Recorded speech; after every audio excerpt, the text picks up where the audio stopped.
Assalamualaikum warahmatullahi wabarakatuh.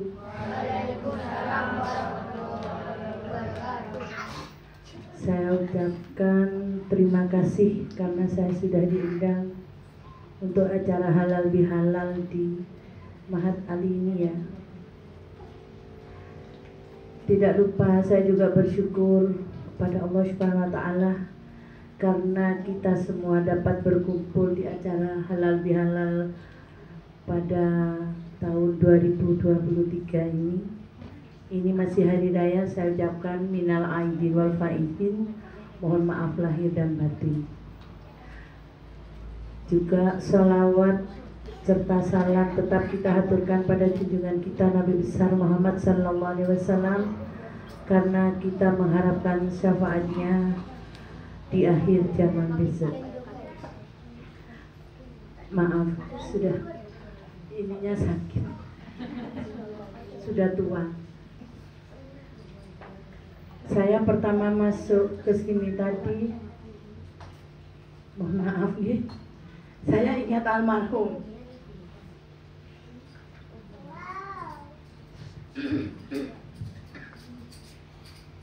Saya cerita dulu ya, awalnya bisa berdiri musola yang betul-betul keluarga saya inginkan.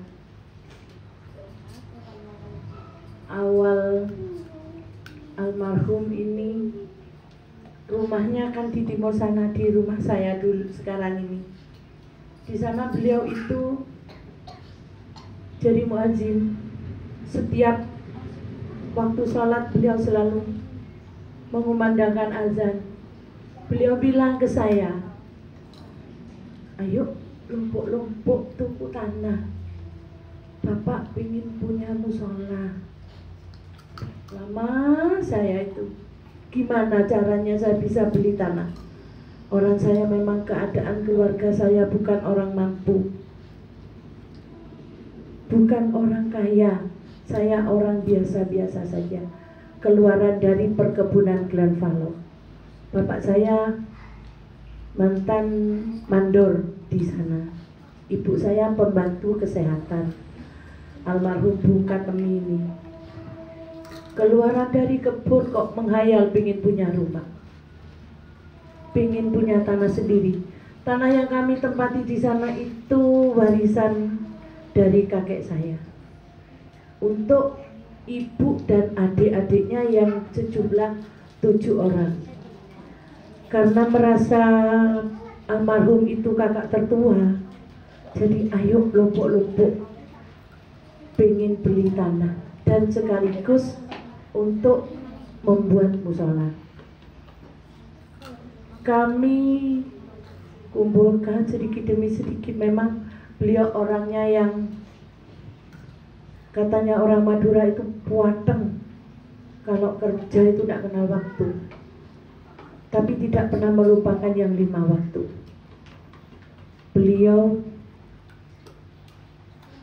mendapatkan masalah setelah pulang dari sebelum berangkat ke Mekah. Beliau itu punya masalah. Biaya yang untuk ke Mekah itu diambil orang, dibohongi orang. Saya bilang sabar Pak, saya gitu, pasti ada gantinya. Alhamdulillah bisa berangkat. Beliau pulang dari tanah suci itu, ayo golek meneh, cari tanah gitu. Ayo cepet gitu bapak saya itu. Makanya hasil tani semua itu dikumpulkan memang. Juga karena suami saya kerjanya di perhutani, insya Allah yang namanya selembar kertas bisa kami gadaikan ke Bank BRI. Alhamdulillah terbeli tanah itu dulu. Itu rumah saya dulu Bu. Dengan bukan seperti itu rumahnya, tapi bangunan permanen, cuma atasnya itu masih bambu. Terbeli rumah, tanah rumah itu sudah ada rumahnya. Akhirnya bilang, apa buat musola di depan situ ya katanya, kecil-kecil aja katanya, biar ada tempat untuk sholat. Betapa Pak, saya gitu. Saya besarkan hatinya, memang keras memang orangnya.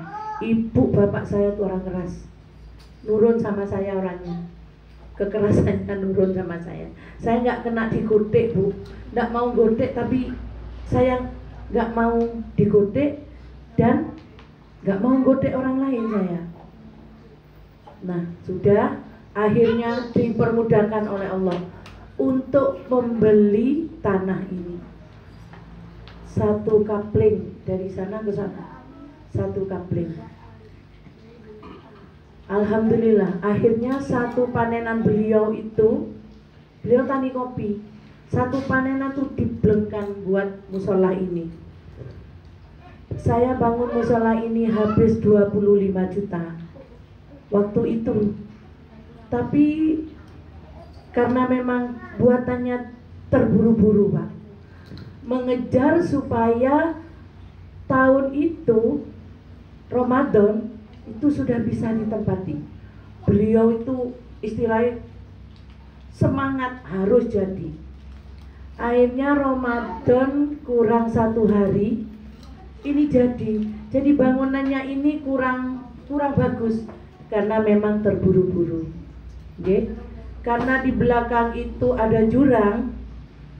Akhirnya jurang itu karena terburu-buru ditutup pakai rumput.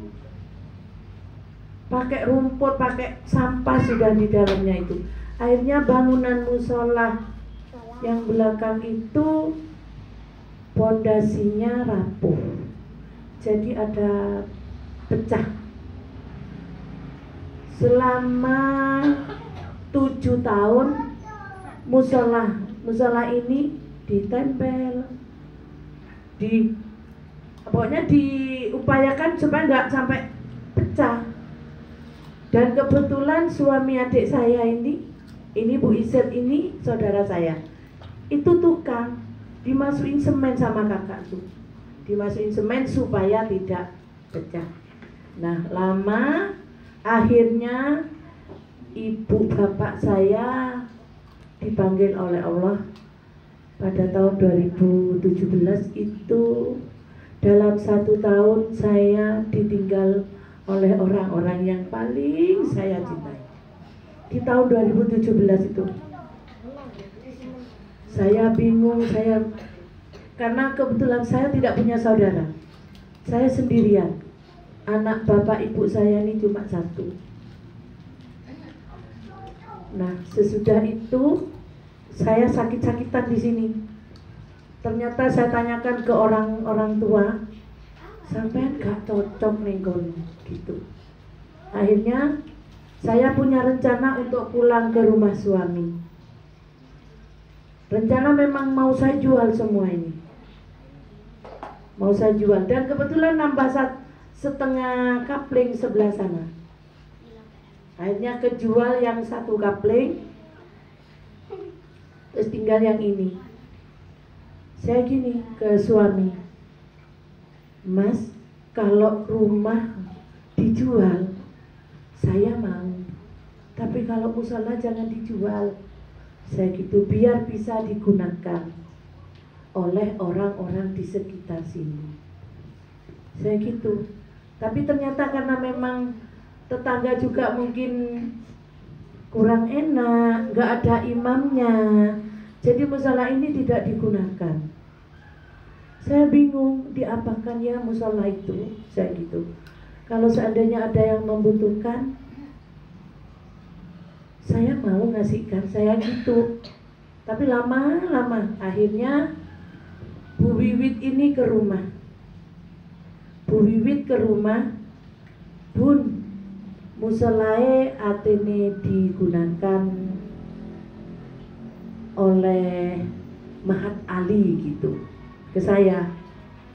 Tapi mohon maaf, sebelumnya ini sudah dibetulin katanya. Dibetulin, enggak tahu apanya. Kalau yang pecah itu mungkin dibetulin. Ya saya akui itu memang perlu pembetulan, perlu perbaikan. Saya tidak tahu dananya dari mana. Cuma dia bilang kalau sudah dibetulin musolanya, alhamdulillah.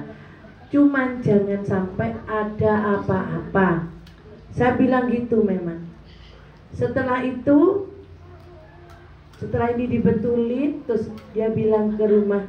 Dia ke rumah bersama suaminya, bilang kalau mau ada yang nempati musola untuk anak-anak hafiz Quran. Saya bilang, kalau memang ada yang mau, tolong ustadz-ustadzanya suruh ke sini. Maksud saya bukan untuk apa, sekalian mau saya serahkan, gitu loh. Sekalian mau saya serahkan. Tapi karena ya mungkin ada kurang komunikasi dan ada ketidaknyamanan ibu-ibu dan ustadzah, saya yang mohon maaf, saya yang salah. Saya merasa bersalah karena saya tidak pernah bertemu dengan ustadz dan ustadzah. Akhirnya saya kan pelanggannya Ustadzah Dwi. Saya bilang ke Ustadzah Dwi, katanya suaminya jenengan yang jadi ustadz, kayak gitu. Saya bilang, nggak apa-apa sudah. Kalau memang mau dibangun ke depan, mau digunakan untuk, yang penting tujuannya untuk anak-anak hafiz Quran.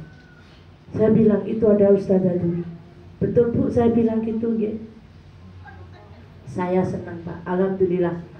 Saya dengan sadar dan ikhlas demi kelangsungan kebaikan anak-anak ini semua, saya dengan sadar keluarga saya semua, karena memang hak saya. Kalau suami, anak-anak sudah urusan saya itu.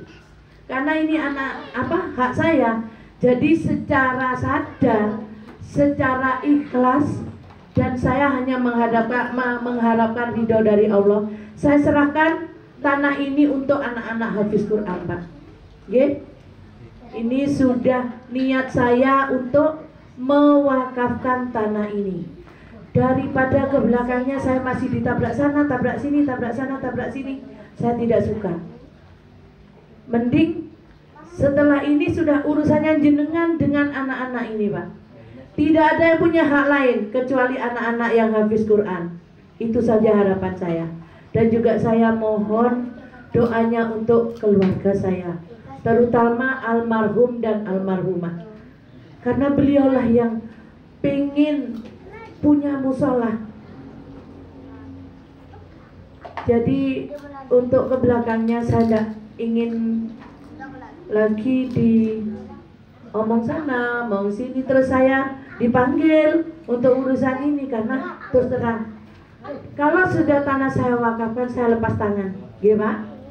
Sudah urusannya jenengan sama anak-anak hafiz Quran. Kiranya itu saja yang bisa saya sampaikan. Mohon maaf saya kalau ada yang merasa kurang enak, kurang nyaman dengan ucapan saya mohon maaf. Lebih baik saya ngomong terus terang daripada saya ngomong belakang. Tidak baik, Saya pesen juga ke anak-anak, belajar yang rajin supaya kalian bisa menghafal Quran sampai 30 juz, dan juga secara kontinu, secara terus-menerus kalian menghafal. Bunda, hanya itu yang bisa saya sampaikan. Ustadz Suwaidi dan Ustadzah Dwi, saya mohon maaf yang sebesar-besarnya apabila terjadi ketidaknyamanan. Pak? Wassalamualaikum warahmatullahi wabarakatuh.